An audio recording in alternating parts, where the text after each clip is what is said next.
Hello, I'm Harry, and today I'm going to be reviewing a fiction title by the name of Shadows in the Ice by Des Hunt. Des Hunt is a New Zealand author, and he currently lives in Coromandel. He was a boys' high student from 1955 to 1959. All his stories are based in New Zealand and Australian locations, and are usually about the animals or history, and even if they're not, he depicts them very, very well. Anyway, this story is based in the South Island, taking place at Fox Glacier and the settlement close to it. It is a sequel to another awesome Des Hunt book called Frog Whistle Mine. But in my opinion, Shadows in the Ice can be read as a standalone book. The story opens with the two main characters, Tony and Nick, travelling down to Fox Glacier for Nick's research as a seismologist. Tony tagged along due to wanting to get away from his persistent and protective mother and his naggy and want-to-know-everything girlfriend. They then help to rescue a crashed vehicle on their way with the help of a deceased animal remover and his truck.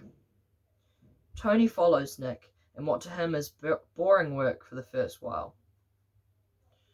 But soon, Tony is allowed to explore. This leads to knowledge of a man that was killed 7 years ago on the glacier. Trips onto the glacier fuel his suspicions as he ponders the cause of it all. Slowly the truth unfolds and Tony finds himself with both friends and enemies. Firstly, I absolutely love this book. Having read Frog Whistle Mine, the book before, a while back, I was worried that I wasn't going to be able to understand the book and its dialogue very well. This was not the case at all. Some main characters from Frog Whistle Mine were present in the story. However, I think they were re-explained well enough as to give someone who hadn't read Frog Whistle Mine the ability to still read and understand it.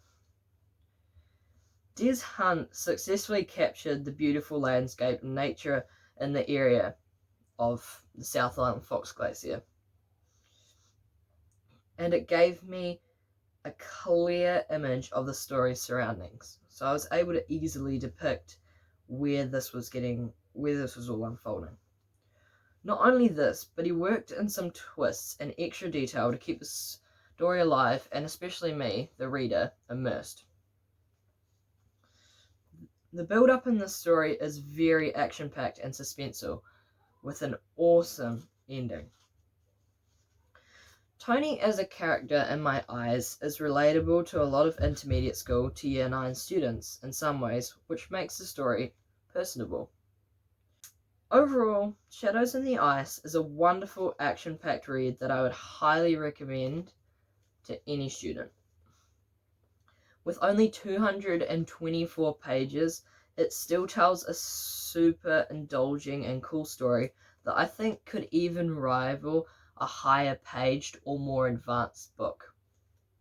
Finally, out of 10, it would have to be a 10, although to some others it may lack in some areas. I thoroughly enjoyed it.